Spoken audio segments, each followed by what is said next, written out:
衛生福利部台南病院耳鼻喉科的醫師孫學安表示，過敏性鼻炎依照症狀有不同的手術方式，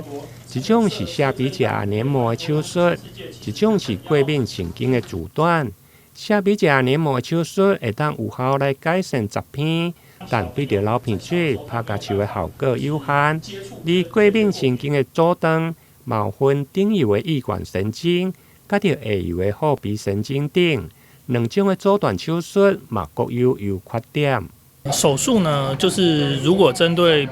就是過敏性鼻炎來說的話，主要分為兩大類的手術。第一類部分主要是針對那個下鼻甲黏膜的手術，它的主要的目的是要解決我們鼻塞的問題。那它借由的方法是減少我們下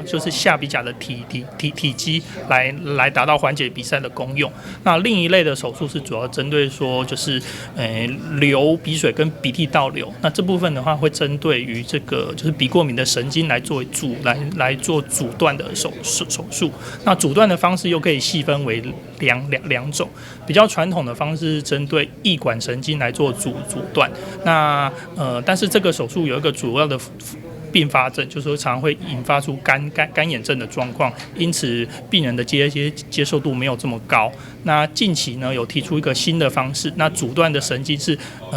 針對於比較下游的神經，就是所謂的後鼻神經。那這一部分的話，它的效果跟剛剛提到的阻斷翼管神經的效果差不多，但是它就沒有一些比較令人擔心的并發症。雖然新形態的後鼻神經的阻斷手術唔免全身的麻醉，嘛唔免大醫，不過醫師強調，後鼻神經的操作只是將神經來操作，並唔是完全來阻斷，因此還是有復發的可能。因此建議患者在接受鼻腔過敏手術治療時，還是要跟醫生來做進一步的討論。台南新聞林英根採訪報道。